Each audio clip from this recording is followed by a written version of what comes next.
প্রিয় শিক্ষার্থী, বিসিএসই কলেজের রসায়ন অনলাইন ক্লাসে তোমাদের সবাইকে স্বাগত জানাচ্ছি।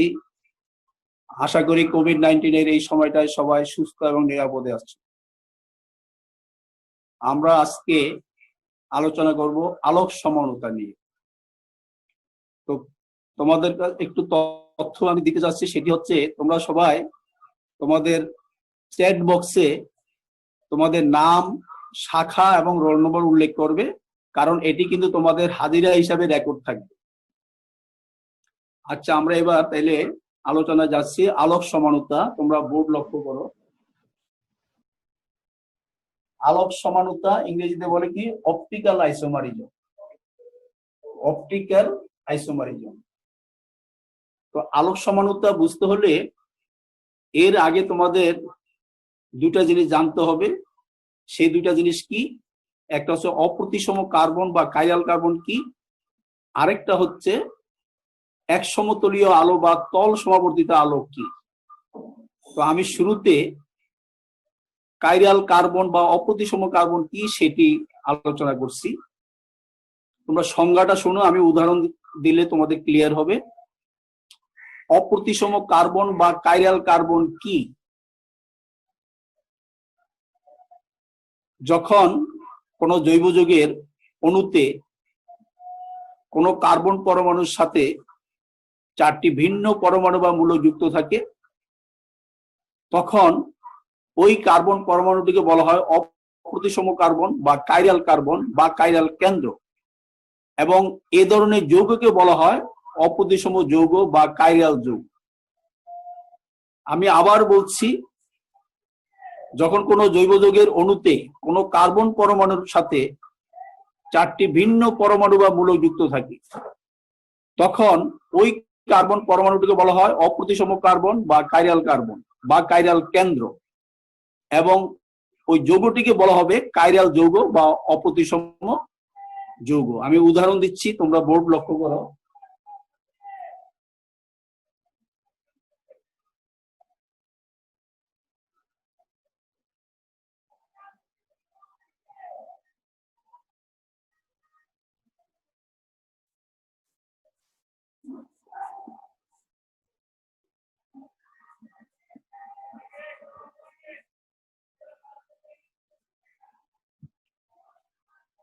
যেমন এই যৌগটা, আমরা এটাকে বলি ল্যাকটিক অ্যাসিড।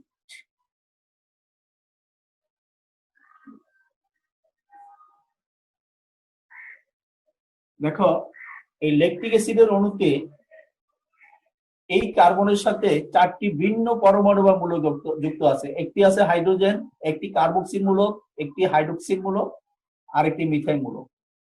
যেহেতু এই কার্বনের সাথে চারটি ভিন্ন পরমাণু বা মূলক যুক্ত আছে, এই কারণে আমরা এই কার্বনটিকে বলবো অপ্রতিসম কার্বন বা কাইরাল কার্বন। এই অপ্রতিসম কার্বন বা কাইরাল কার্বনকে তারকা চিহ্ন দ্বারা প্রকাশিত করা হয়। তাহলে আমি এখন এটাকে লিখতে পারি অপ্রতিসম কার্বন।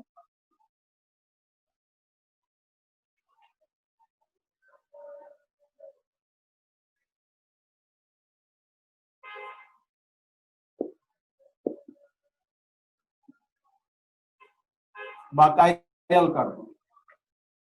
আর এই যে যৌগটা অর্থাৎ ল্যাকটিক অ্যাসিড, এটিকে আমরা বলবো কাইরাল যৌগ। কাইরাল যৌগ বা বা অপ্রতিসম যৌগ। এটাকে আমরা কি বলতে পারি? আরেকটা নাম অপ্রতিসম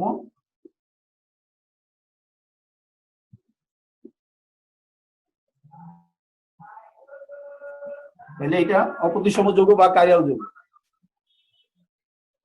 আমরা এরপরে আলোচনা করব এক সমতলীয় আলো কি বা তল সমাবর্তিত আলো কি। একটি সংজ্ঞাটা আমি বলছি, পরে চিত্র দেখালে তোমাদের আরো স্পষ্ট হবে। তোমরা সংজ্ঞাটা শুনে নাও। তল সমাবর্তিত আলো কি বা এক সমতলীয় আলো কি? বিভিন্ন সমতলে লম্বভাবে স্পন্দিত সাধারণ আলোক রশ্মিকে যদি কোনো বিশেষ ফিল্টার বা ছাঁকনি, যেমন নিকল প্রিজম, এর মধ্য দিয়ে প্রতিসহিত করতে দেয়া হয় তখন শুধু এক সমতলে লম্বভাবে স্পন্দিত আলোক রশ্মি পাওয়া যায়। এই আলোক রশ্মিকে বলা হয় এক সমতলীয় আলো বা তল সমাবর্তিত আলো। সংজ্ঞাটা আমি আবার বলছি, বিভিন্ন সমতলে লম্বভাবে স্পন্দিত সাধারণ আলোক রশ্মিকে যদি কোনো বিশেষ ছাঁকনি বা ফিল্টার, যেমন নিকল প্রিজম, এটা কিন্তু নিকেল না, নিকল প্রিজমের মধ্যে দিয়ে প্রতিসহিত করতে দেয়া হয় তখন শুধু এক সমতলে লম্বভাবে স্পন্দিত আলো পাওয়া যায়। এই আলোকে বলা হয় এক সমতলীয় আলো বা তল সমাবর্তিত আলো। আমরা চিত্রের সাহায্যে দেখাই।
তোমরা খেয়াল করো, প্রথমে যেই আলোটা আমি এখানে দেখাচ্ছি, দেখো আমরা যে সাধারণ আলো দেখছি, এখানে কিন্তু আলোক রশ্মিগুলো বিভিন্ন সমতলে, এরকম বিভিন্ন সমতলে লম্বালম্বি ভাবে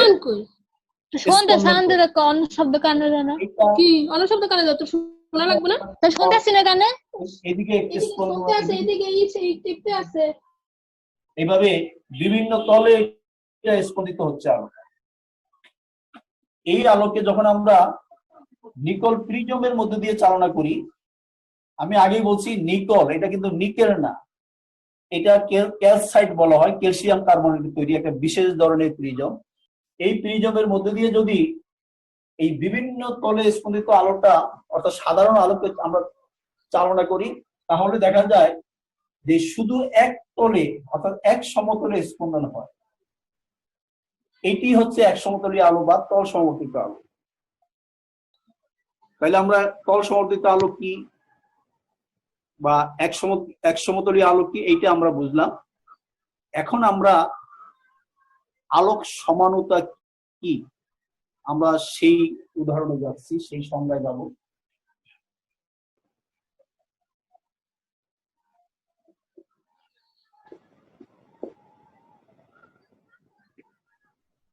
এখন দেখো, আলোক সমানতা বা আলোক সক্রিয় সমানতা কাকে বলে? এটার উত্তর হচ্ছে, যখন দুটি যৌগের আণবিক সংকেত এবং গাঠের সংকেত একই থাকে, কিন্তু ওই যৌগ দুটি পরস্পরের উপর অপরিস্থাপনীয় এবং পরস্পরের দর্পণ প্রতিবিম্ব হয়।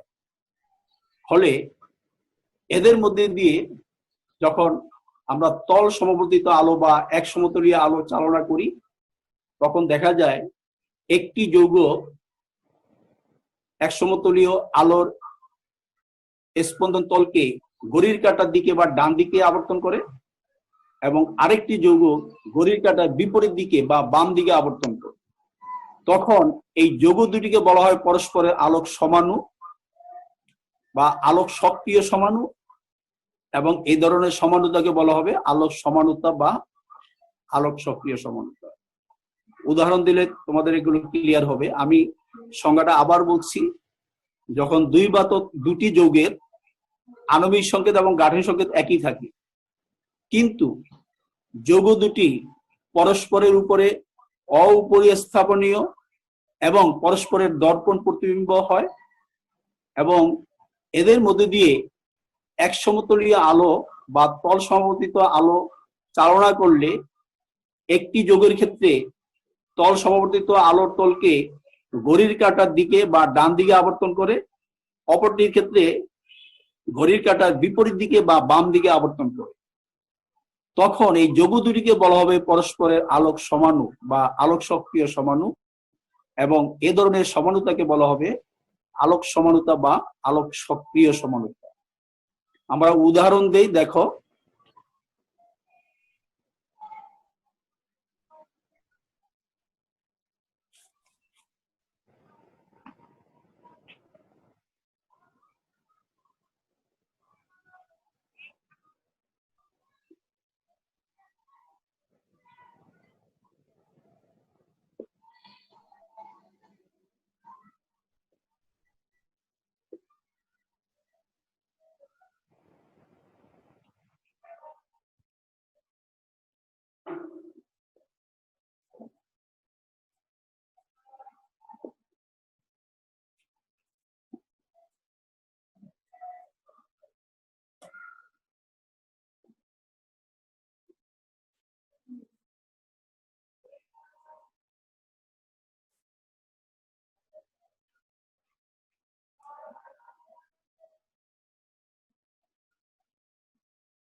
তোমরা লক্ষ্য করো, এই প্রথম যৌগটা যেটিকে আমরা বলছি ডিইলেকট্রিক অ্যাসিড, খেয়াল করো। এরপরে যে যৌগটা আমরা এটাকে বলছি ইলেকট্রিক অ্যাসিড। এই প্রথম যৌগ যেটা আছে এই ডিইলেকট্রিক অ্যাসিড, যদি এটা কিন্তু একটা দর্পণ, আমরা যদি দর্পণের সামনে এটা রাখি, আমরা এটার প্রতিবিম্বটা দেখতে পাবো এরকম, অর্থাৎ এই হাইড্রোজেনটা সামনে দেখতে পাবো।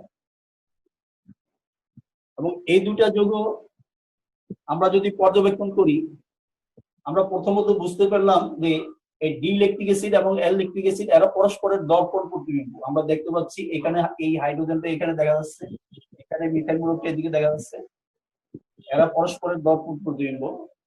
আর এরা পরস্পরের উপরে অপরিস্থাপনীয় বা অসমাপতিত, অপরিস্থাপনীয় বা অসমাপতিত। এটা কি খেয়াল করো, আমরা এই যৌগটাকে যদি বরাবর এখানে উপস্থাপন করি, তখন দেখা যাবে এই যৌগের হাইড্রোজেন মূলকের জায়গায় এখানে হাইড্রোজেন চলে আসবে, আবার এই হাইড্রোজেন মূলকের জায়গায় এখানে হাইড্রোজেন চলে আসবে। অর্থাৎ অর্থাৎ যদি একই ধরনের পরমাণু বা মূলকগুলো যদি পরস্পরের সাথে মিশে যায় এটাকে বলে সমাপতিত হওয়া বা উপরিস্থাপনীয় হওয়া। আর যদি পরস্পরের সাথে একই ধরনের পরমাণু বা মূলকগুলো যদি অবস্থান মিলে না যায় সেটি কিন্তু অউপরিস্থাপনীয় বা অসমাপতিত হওয়া। আমি এক উদাহরণ দিচ্ছি তোমাদের, খেয়াল করো। আমি যদি দুটি হাত এইভাবে রাখি, দেখো এইভাবে রাখলে এই যে বৃদ্ধ আঙ্গুল আর কনিষ্ঠ আঙ্গুল এই সব আঙ্গুল কিন্তু মিলে গেল, অবস্থানে মিলে গেল, এটিকে বলে সমাপতিত হওয়া বা উপরিস্থাপনীয় হওয়া। আর এইভাবে যদি রাখি, দেখো বৃদ্ধ আঙ্গুলের সাথে কনিষ্ঠ আঙ্গুল চলে আসলো, এইটাকে বলা হয় অউপরিস্থাপনীয় হওয়া বা অসমাপতিত হওয়া। ডান হাত এবং বাম হাত পরস্পরের দর্পণ প্রতিবিম্ব, এই জন্য ডান হাত আর বাম হাত পরস্পরের সাথে কি হয়, দর্পণ প্রতিবিম্ব পরস্পরের সাথে অউপরিস্থাপনীয় হয়। আমরা এবার দেখো আলোচনা করছি কি যে ইলেকট্রিক অ্যাসিড আর ইলেকট্রিক পরস্পরের আলোক সমান। কেন আলোক সমান? এই দুটি যৌগ পরস্পরের উপরে অপরিস্থাপনীয়, পরস্পরের দর্পণ প্রতিবিম্ব। আবার এদের ভিতরে কাইরাল কার্বন আছে, কাইরাল কার্বন না থাকলে কোনো আলোক সক্রিয় যৌগই হবে না, আলোক সমানই হবে না। আর এই যৌগটি এটির মধ্যে দিয়ে যখন তল সমাপতিত আলোক চালনা করা হবে, এটি তল সমাপতিত আলোক তলকে ঘড়ির কাঁটার দিকে ঘুরাবে বা ডান দিকে আবর্তন করবে। আর এটির ক্ষেত্রে বিপরীত দিকে, অর্থাৎ ঘড়ির কাঁটার বিপরীত দিকে আবর্তন করবে। খেয়াল করো এই যে ডি কেন লেখা হইল, ডি, এই ডি দ্বারা বোঝায় ডেক্সট্রো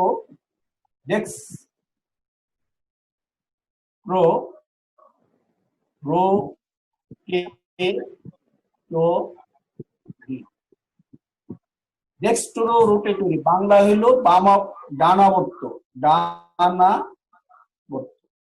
তাহলে ডেক্সট্রো রোটেটরি প্রথম অক্ষর ডি, এই জন্য ডি লেখা হয়, অর্থাৎ ডান দিকে আবর্তন করে এই যৌগটা এক সমতলীয় তলকে, এই জন্য ডি লেখা হয় বা প্লাস লেখা হয়। আমরা জানি ডান দিকে আবর্তন হলে প্লাস লেখা হয়। এই যৌগটার ক্ষেত্রে এল লেখা হইল। এল কেন লেখা হইল? এল এর পূর্ণরূপ দেখো, এল এ ই ভি ও, লেইভো রো এ বা বাংলায় বলে বামাবর্ত, লেইবোরেটরি, বাংলা কি বামাবর্ত। অর্থাৎ এই যৌগটা মধ্যে দিয়ে এক সমতুলীয় আলো বা তল সমতুলিত আলো চালনা করলে আলোর স্পন্দন তল বাম দিকে আবর্তন করবে, ঘড়ির কাঁটার বিপরীত দিকে আবর্তন করবে, এই জন্য এল লেখা হয়। তাহলে আমরা কিন্তু আলোক সমাণুর উদাহরণটা কি সেটা মনে হয় আর কোনো সমস্যা নাই বুঝতে। তোমাদের কি এখানে কোনো প্রশ্ন আছে? প্রশ্ন থাকলে বলতে পারো।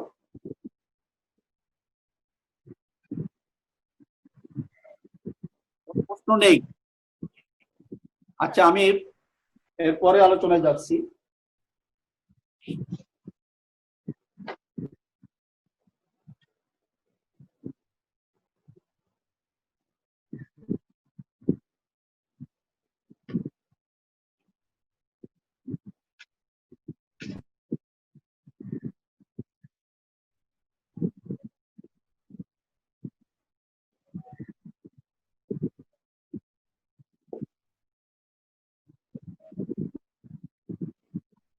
আলোক সমানুতার শর্ত,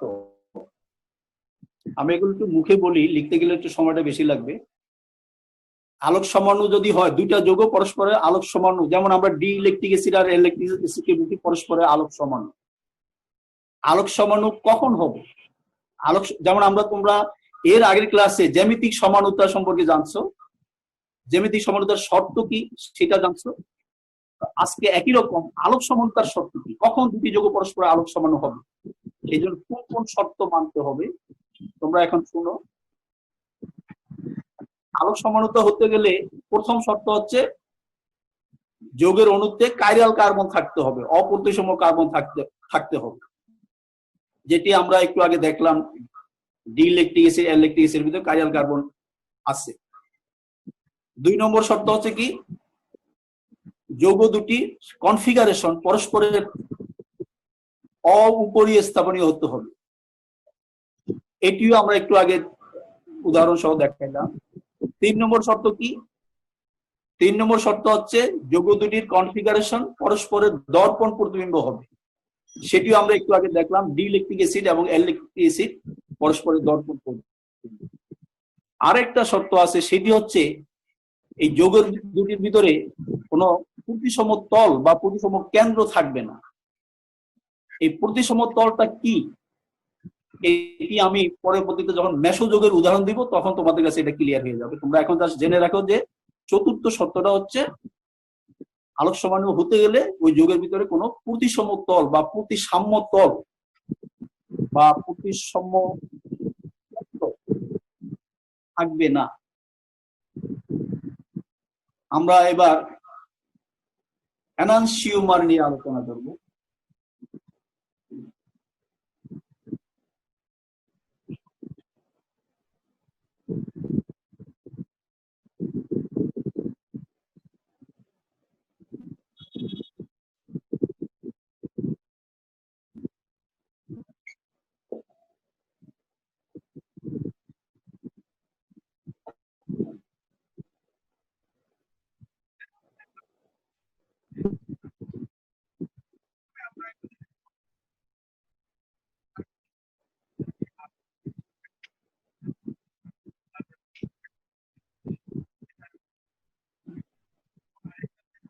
এনানসিওমার ও এনানসিওমারিজম কি? খেয়াল করো, এটার উত্তরটা অলরেডি তোমাদের জানা, উদাহরণটা জানা, যার সংজ্ঞাটা তোমরা জানো না, আমি সংজ্ঞাটা বলছি। এনানসিওমার কি এবং এনানসিওমারিজম কি? দুটি আলোক সমাণু মধ্য দিয়ে আমরা জানি যে এক সমতলীয় বা তল সমবর্তিত আলো চালনা করলে একটি সমাণু তল সমবর্তিত আলোককে ঘড়ির কাঁটার দিকে আরেকটি ঘড়ির কাঁটার বিপরীত দিকে সমান কোণে আবর্তন করে। আর সমান কোণে আবর্তন করার কারণে এদের সমমোলার মিশ্রণটি আলোক নিষ্ক্রিয় হয়। অর্থাৎ দুটি আলোক সমাণুর সমমোলার মিশ্রণ এর ক্ষেত্রে এক সমতলীয় আলো বা তল সমতলীয় আলোর স্পন্দন তলের যে আবর্তন হয় সেটি প্রশমিত হয়ে যায় সমমোলার মিশ্রণের ক্ষেত্রে। এই জন্য এ ধরনের আলোক সমাণু দুটিকে বলা হয় পরস্পরের এনানসিওমার এবং এই বিষয়টিকে বলা হয় এনানসিওমারিজম। আমি আবার বলছি, দুটি আলোক সমাণু মধ্য দিয়ে এক সমতলীয় বা তল সমতলিত আলো চালনা করলে একটি সমাণু তল সমতলিত আলোর তলকে ঘড়ির কাঁটার দিকে বা ডান দিকে আবর্তন করে এবং অপর যৌগটি সমান আবর্তন কোণেই বিপরীত দিকে আবর্তন করে। ফলে এদের সমমোলার মিশ্রণের ক্ষেত্রে আবর্তন কোণ প্রশমিত হয়ে যায়। ফলে মিশ্রণটি আলোক নিষ্ক্রিয় হয়, অর্থাৎ মিশ্রণের ক্ষেত্রে কোনো আলোক সক্রিয়তা থাকে না। এই ধরনের আলোক সমাণু দুটিকেই বলা হয় পরস্পরের এনানসিওমার এবং এই ধরনের প্রক্রিয়াটিকে বা এই ধরনের বিষয়টিকে বলা হয় এনানসিওমারিজম। যেমন আমরা একটু আগে দেখলাম ডি ল্যাকটিক অ্যাসিড এবং এল ল্যাকটিক অ্যাসিড পরস্পরের আলোক সমাণু। আমরা এই উদাহরণটা এখানে দিতে পারি যে ডি ল্যাকটিক অ্যাসিড এবং এল ল্যাকটিক অ্যাসিড পরস্পরের এনানসিওমার। এল ল্যাকটিক অ্যাসিডের সমমোলার যদি মিশ্রণ নেওয়া হয় তখন এদের কোনো আবর্তন কোণ থাকে না। এবং কেন থাকে না সেটা বলি। এই ডি ল্যাকটিক অ্যাসিড, খেয়াল করো,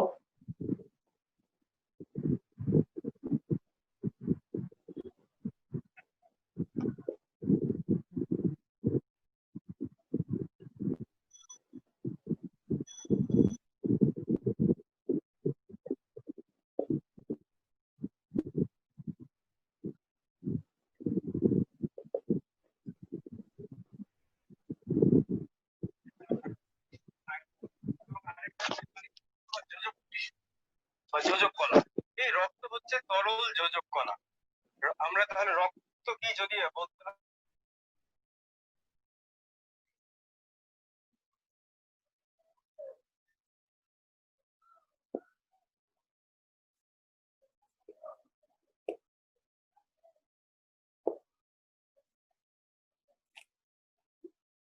দেখো, ডিইলেকট্রিক অ্যাসিডের মধ্যে দিয়ে তল সমবর্তিত আলো চালনা করলে আবর্তনের কোণটা হবে +2.24 ডিগ্রি প্লাস, অর্থাৎ ডান দিকে আবর্তন করে। আর ইলেকট্রিক অ্যাসিডের মধ্যে দিয়ে তল সমবর্তিত আলো চালনা করলে আবর্তন করতে হবে -2.24 ডিগ্রি। দেখো এখানে সংখ্যা মানটা কিন্তু একই আছে, কত ডিগ্রি সেটা ঠিকই আছে, কিন্তু চিহ্নটা প্লাস আর মাইনাস। তাইলে এখন এদের যদি সমমোলার মিশ্রণ থাকে, সমমোলার মিশ্রণের ক্ষেত্রে অর্ধেক মোল ডান দিকে আবর্তন করবে, অর্ধেক মোল বাম দিকে আবর্তন করবে, যার কারণে কিন্তু মিশ্রণের কোনো আবর্তন কোণ থাকে না। আর আবর্তন যদি না হয় তখন কিন্তু আলোক সক্রিয়তা থাকে না, অর্থাৎ আলোক নিষ্ক্রিয় হয়ে যায়। আমরা এবার রেসিপিক মিশ্রণ নিয়ে আলোচনা করব।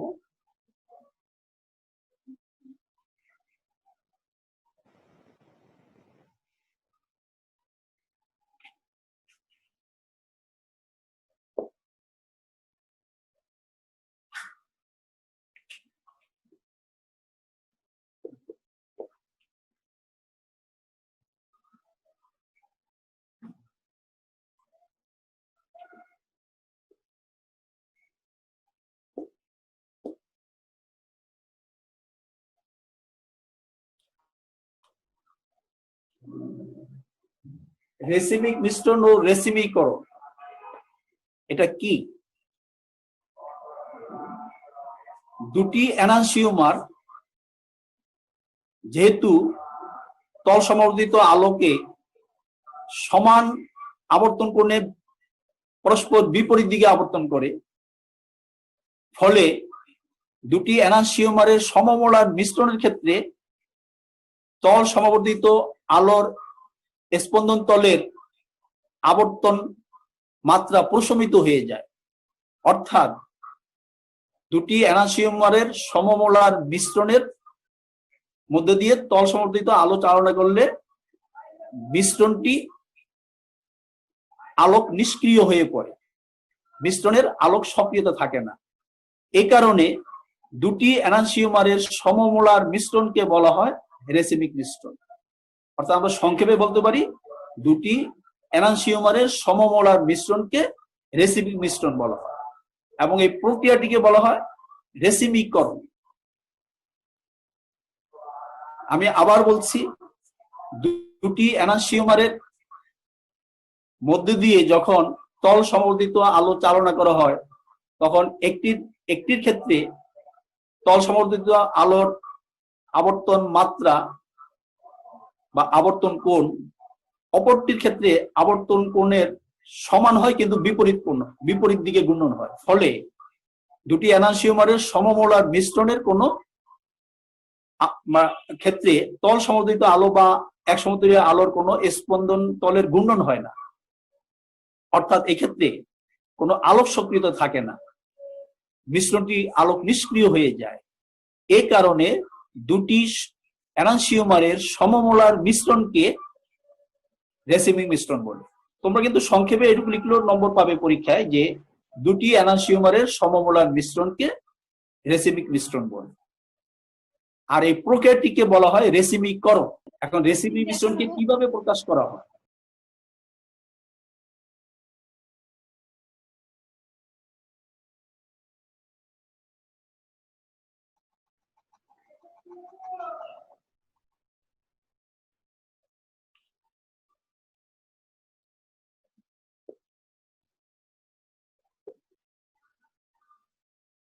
রেসিমিক মিশ্রণকে আমরা ডিএল প্লাস মাইনাস এইভাবে লিখবো। যেমন ডিএল ল্যাকটিক অ্যাসিড বা প্লাস মাইনাস ল্যাকটিক অ্যাসিড লিখলেই তোমরা বুঝতে পারবে যে এক্ষেত্রে ডি ল্যাকটিক অ্যাসিড এবং এল ল্যাকটিক অ্যাসিডের সমমোলার মিশ্রণ, এটি একটি রেসিমিক মিশ্রণ। আমরা এবার ডায়াস্টেরিওমার কি সেই প্রসঙ্গে যাব।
তোমরা লক্ষ্য করো, এই যে আমি দুটি যৌগ লিখলাম, এই দুটি যৌগ কিন্তু হলো 2-bromo-3-chlorobiutane। কারণ এই যে আমরা যদি নাম্বারিং করি 1 2 3 4, 2-bromo-3-chlorobiutane। তোমরা খেয়াল করো, এই যৌগের ভিতরে দুটি অপ্রতিসম কার্বন আছে। তবে এই অপ্রতিসম কার্বন দুটি ভিন্ন ধরনের অপ্রতিসম, অর্থাৎ অসদৃশ্য কাইরাল কার্বন। কেন? এই কার্বনের এক হাতে ব্রোমিন, এক হাতে হাইড্রোজেন, এক হাতে মিথাইল, এক হাতে এই সম্পূর্ণ অংশটা। এই কার্বনের এক হাতে কিন্তু ক্লোরিন। আমরা দেখতে পাচ্ছি এখানে এই কার্বনের এক হাতে ব্রোমিন, কিন্তু এখানে ক্লোরিন, অর্থাৎ ভিন্নতা আছে। এই কারণে এই দুটি কার্বন পরমাণুকে আমরা বলছি অসদৃশ্য কাইরাল কার্বন বা অসদৃশ্য অপ্রতিসম কার্বন। একইভাবে এই যৌগ দুইটা ভিতর, এই দুটা যৌগ কিন্তু আণবিক সংকেতটা একই, গাঠন সংকেত একই, কিন্তু আমি শুধু এই ব্রোমিনটা এখানে ডান পাশে দিলাম, হাইড্রোজেনটা বাম পাশে দিলাম, আর বাকি সব কিন্তু ঠিক আছে। আমরা যদি এখানে কোনো দর্পণ রাখি, এরা কি পরস্পরের দর্পণ প্রতিবিম্ব হবে? পরস্পরের দর্পণ প্রতিবিম্ব হবে না, কারণ এখানে আছে হাইড্রোজেন, কিন্তু এখানে তো ক্লোরিন। এই হাইড্রোজেনের জায়গায় এই হাইড্রোজেন দেখা যাচ্ছে, কিন্তু এইটা জায়গায় এখানে দর্পণ প্রতিবিম্ব হয় না। অর্থাৎ এই দুটি যৌগ পরস্পরের দর্পণ প্রতিবিম্ব নয়, এই দুটি যৌগই পরস্পরের ডায়াস্টেরিওমার। তাহলে ডায়াস্টেরিওমার কি? তোমরা সংজ্ঞাটা লক্ষ্য করো, দুটি অসদৃশ্য কাইরাল কার্বন বা অপ্রতিসম কার্বন যুক্ত যৌগ, দুটি অসদৃশ্য অপ্রতিসম কার্বন বা কাইরাল কার্বন যুক্ত দুটি যৌগ যদি পরস্পরের দর্পণ প্রতিবিম্ব না হয়, তাহলে ওই দুটি যৌগকে বলা হবে পরস্পরের ডায়াস্টেরিওমার। আমি আবার বলছি, দুটি অসদৃশ্য কাইরাল কার্বন বা অপ্রতিসম কার্বন যুক্ত যৌগ যদি পরস্পরের দর্পণ প্রতিবিম্ব না হয়, তাহলে ওই যৌগ দুটিকে বলা হবে পরস্পরের ডায়াস্টেরিওমার। যেমন এই দুটি যৌগ পরস্পরের ডায়াস্টেরিওমার। আমরা অন্য ভাষায় বলতে পারি 2-bromo-3-chlorobiutane এর ক্ষেত্রে ডায়াস্টেরিওমার লক্ষ্য করা যায়। আমরা এরপরে যাব মেসো যৌগ।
মেসোযৌগ কি বা মেসো সমাণু কি?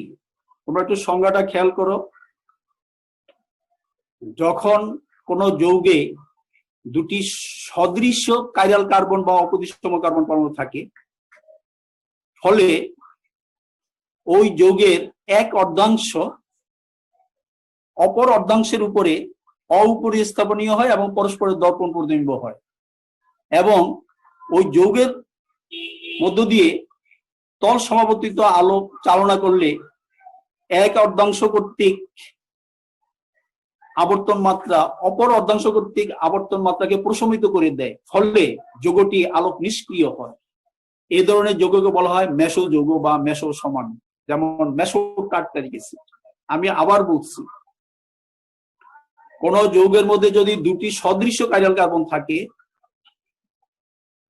এবং ওই যৌগের এক অর্ধাংশ অপর অর্ধাংশের অপরিস্থাপনীয় এবং পরস্পরের দর্পণ প্রতিবিম্ব হয়, ফলে ওই যৌগের মধ্য দিয়ে তল সমবর্তিত আলো চালনা করলে এক অর্ধাংশ কর্তৃক আবর্তন মাত্রা অপর অর্ধাংশ কর্তৃক আবর্তন মাত্রাকে প্রশমিত করে দেয়, ফলে যৌগটি আলোক নিষ্ক্রিয় হয়ে পড়ে। এই ধরনের যৌগকে বলা হয় মেসো যৌগ বা মেসো সমাণু, যেমন মেসো টার্টারিক অ্যাসিড। তোমরা উদাহরণটা লক্ষ্য করো। এই যে মেসো টার্টারিক অ্যাসিড আমি লিখলাম, এখানে এই কার্বন দুইটা কিন্তু সদৃশ্য কাইরাল কার্বন বা সদৃশ্য অপ্রতিসম কার্বন। সদৃশ্য কেন? এই কার্বনের চার হাতে যা আছে, যে পরমাণু বা মূলক আছে, এই কার্বনের চার হাতে সেই একই ধরনের পরমাণু বা মূলক আছে। এই কারণে এই কাইরাল কার্বন বা অপ্রতিসম কার্বন দুটি সদৃশ্য, অর্থাৎ একই রকম। আর আমরা যদি একটু পর্যবেক্ষণ করি, এই যৌগটার মাঝ বরাবর যদি এইভাবে আমরা খেয়াল করি, এটা একটা তল কল্পনা করতে পারি। এই তলটাকে বলে প্রতিসম তল বা প্রতিসাম্য তল। এই প্রতিসম তলের এই এক অর্ধাংশ আর অপর অর্ধাংশের উপরে অপরিস্থাপনীয় এবং পরস্পরের দর্পণ প্রতিবিম্ব। আমরা এটা যদি একটা অভ্যন্তরীণ দর্পণ তল কল্পনা করি, দেখো এই অংশটা পরস্পর দর্পণ প্রতিবিম্ব। তাহলে কি হয়, এই যৌগের মধ্যে দিয়ে যদি আমরা এক বর্ণী এক সমতলীয় আলো বা তল সমতলীয় আলো চালনা করি, খেয়াল করো এই যে উপরের অংশটা, এই উপরের অর্ধেক অংশের ক্ষেত্রে যে আবর্তনটা হবে, আবর্তনটা যদি এইদিকে হয়, এই নিচের অর্ধেক অংশের ক্ষেত্রে কিন্তু আবর্তন কোনটা হবে? এইদিকে। খেয়াল করো, বিপরীত দিকে। অর্ধেকের ক্ষেত্রে আবর্তনটা এদিকে হচ্ছে আর বাকি অর্ধেকের ক্ষেত্রে এদিকে হচ্ছে, ফলে ওভারঅল কি হবে? ওভারঅল কিন্তু এই যৌগের ভিতরে কোনো আবর্তন হবে না। আর যদি আবর্তন না হয়, তখন কিন্তু আলোক সক্রিয়তা থাকে না। অর্থাৎ যৌগটি মধ্যে যদিও দুটি সদৃশ্য কাইরাল কার্বন আছে, আমরা বলছি যে আলোক সমাণু হইতে গেলে কাইরাল কার্বন থাকতে হয়, এর মধ্যে দুটি কাইরাল কার্বন আছে, তা সত্ত্বেও কিন্তু এই যৌগটা আলোক নিষ্ক্রিয়। এই কারণে এটিকে বলা হয় মেসো যৌগ। আমরা সর্বশেষ এখন যেটা আলোচনা করব সেটা হলো আলোক সমানুতার সংখ্যা নির্ধারণের ফর্মুলা। আমরা কিভাবে আলোক সমানুতার ক্ষেত্রে আলোক সমাণুর সংখ্যা হিসাব করতে পারি। খেয়াল করো, এখানে 1 নম্বর যে পয়েন্টটা, সেটা হচ্ছে, তোমরা একটু মুখে একটু ভালো করে শুনে নাও। কোন যৌগের ভিতরে যদি অসদৃশ্য অপ্রতিসম কার্বন পরমাণুর সংখ্যা n হয়, আমি আবার বলছি, কোন যৌগের মধ্যে অসদৃশ্য অসদৃশ্য কথা মনে রাখতে হবে, অসদৃশ্য অপ্রতিসম কার্বন পরমাণুর সংখ্যা যদি n হয়, তাহলে সেই যৌগের ক্ষেত্রে আলোক সমাণুর সংখ্যা হবে 2 টু দি পাওয়ার n। কতটি হবে? 2 to the power n। n কি? n হচ্ছে অসদৃশ্য অপ্রতিসম কার্বন পরমাণুর সংখ্যা। খেয়াল করো, যেমন ল্যাকটিক অ্যাসিডের ক্ষেত্রে আমরা দেখেছি একটু আগে যে ওখানে একটি মাত্র অপ্রতিসম কার্বন আছে। তাহলে অপ্রতিসম কার্বন পরমাণুর সংখ্যা যখন 1 হয়ে যায়, অর্থাৎ n এর মান যখন 1 হয় তখন 2⁴ ইকুয়াল টু 2। অর্থাৎ একটি মাত্র যদি অপ্রতিসম কার্বন থাকে সেক্ষেত্রে সমাণু সংখ্যা, আলোক সমাণু সংখ্যা হবে 2টি।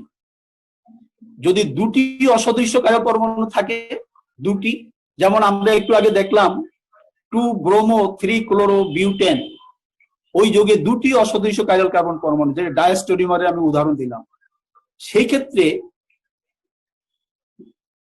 অর্থাৎ 2-ব্রোমো-3-ক্লোরোবিউটেন এর ক্ষেত্রে আলোক সমাণু সংখ্যা হবে, যেহেতু এখানে 2টি আছে, 2⁴, অর্থাৎ 4। অর্থাৎ আমরা বলতে পারি 2-ব্রোমো-3-ক্লোরোবিউটেনের ক্ষেত্রে সম্ভাব্য আলোক সমাণুর সংখ্যা হবে 4টি। এই যে 4টি আলোক সমাণু, তোমরা কিন্তু এগুলো হাজারিনাক স্যারের বই দেখলে কিন্তু বুঝতে পারবে যে 4টি কিন্তু সংকেত দেয়া আছে, কনফিগারেশন দেয়া আছে, এখানে সবটা বোঝানো সম্ভব না। আর আমরা এই যে 1 নম্বর পয়েন্টটা বললাম, সেটি হচ্ছে যদি অসদৃশ্য কাইরাল পরমাণু থাকে, ভিন্ন ধরনের কাইরাল কার্বন থাকে, সেই ক্ষেত্রে আলোক সমাণুর সংখ্যা কত হবে, সূত্রটা কি। এবার আমরা দেখব সদৃশ্য কাইরাল কার্বন বা অপ্রতিসম কার্বন থাকলে সেখানে সমাণু সংখ্যাটা কত।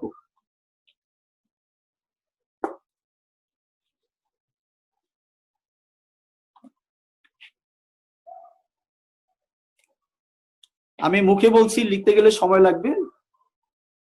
খেয়াল করো তোমরা, কোন যৌগে সদৃশ্য কাইরাল কার্বন বা অপ্রতিসম কার্বন সংখ্যা যদি n হয়, আমি আবার বলছি, কোন যৌগে সদৃশ্য মানে কি, একই ধরনের কাইরাল কার্বন বা অপ্রতিসম কার্বনের সংখ্যা যদি n হয়, সেক্ষেত্রে আলোক সমাণুর সংখ্যা হবে 2⁻n-1।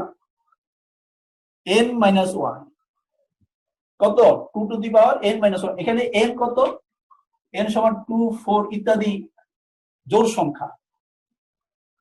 আমরা মেসো টার্টারিক অ্যাসিডের উদাহরণ একটু আগে আমরা দিলাম, এবং আমরা সেখানে কিন্তু বলেছি যে মেসো টার্টারিক অ্যাসিডের 2টি সদৃশ্য কাইরাল কার্বন আছে। আচ্ছা, তাইলে 2টি সদৃশ্য কাইরাল কার্বন মেসো টার্টারিক অ্যাসিডে থাকার কারণে আমরা সেক্ষেত্রে সমাণু সংখ্যা কত পাবো?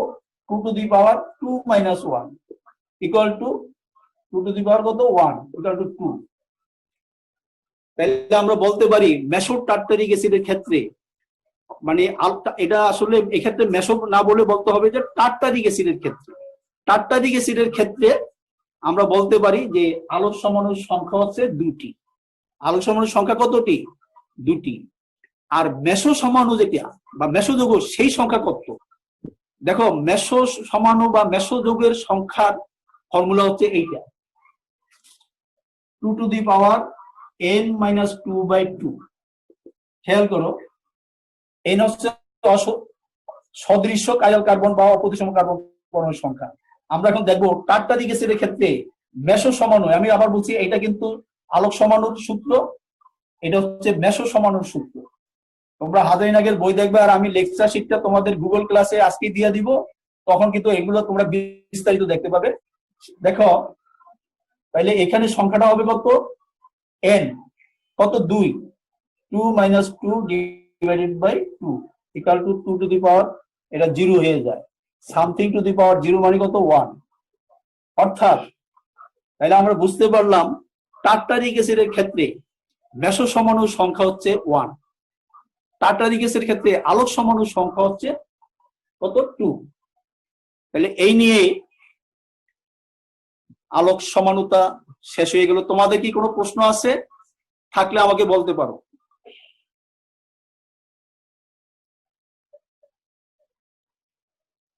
স্যার, রেসিমিক মিশ্রণটা আরেকবার বোঝালে ভালো হতো। রেসিমিক মিশ্রণ, আচ্ছা আমি বলছি। তোমরা ডি-ল্যাকটিক অ্যাসিড আর এন-ল্যাকটিক অ্যাসিডের উদাহরণ দেখেছো তো একটু আগে। ওই ডি-ল্যাকটিক অ্যাসিড আর এন-ল্যাকটিক অ্যাসিডে যদি আমরা সমমোলার মিশ্রণ নিই, সমমোলার মিশ্রণ মানে কি? 50% 50%, অর্ধেক অর্ধেক। অর্থাৎ ডি সমান, এটা আমরা যদি ডি-ল্যাকটিক অ্যাসিড এন-ল্যাকটিক অ্যাসিড না বলি, আমি সাধারণভাবে বলবো ডি সমাণু আর এল সমাণু। আমরা জানি দুটি আলোক সমাণুর ক্ষেত্রে একটা ডি সমাণু, একটা এল সমাণু। ডি সমাণু এবং এল সমাণু সমমোলার মিশ্রণ যদি হয়, তখন এদের মধ্যে দিয়ে তল সমবর্তিত আলো চালনা করলে আলোর স্পন্দতলে ঘূর্ণন হয় না। কেন হয় না? কারণ অর্ধেক পরিমাণ সমাণু আলোর স্পন্দতলকে ঘূর্ণন করে ডান দিকে বা ঘড়ির কাঁটার দিকে, অপর অর্ধেক সমাণু তল সমর্থিত আলো তলকে ঘূর্ণন করে বাম দিকে, ঘড়ির কাঁটার বিপরীত দিকে। দুই দিকেই যদি সমান পরিমাণে আবর্তন করে, ওভারঅল কোনো আবর্তন হবে না। এই কারণে এই সমমোলার মিশ্রণকে, অর্থাৎ দুটি এনানসিওমারের সমমোলার মিশ্রণকে বলা হয় রেসিমিক মিশ্রণ। উদাহরণ কি? ডিএল ল্যাকটিক অ্যাসিড বা প্লাস মাইনাস ল্যাকটিক অ্যাসিড। আমরা সহজ করে বলতে পারি ডি ল্যাকটিক অ্যাসিড এবং এল ল্যাকটিক অ্যাসিডের যদি আমরা অর্ধেক অর্ধেক পরিমাণ মোট সংখ্যা নিয়ে যদি আমরা মিশ্রণ তৈরি করি, তাহলে সেই মিশ্রণটি হবে রেসিমিক মিশ্রণ। আজকে অনলাইন ক্লাস এখানেই শেষ করছি। কোভিড-19 এই সময়টায় সবাই ঘরেই থাকবে, নিরাপদে থাকবে এই প্রত্যাশা করি। সবাইকে ধন্যবাদ।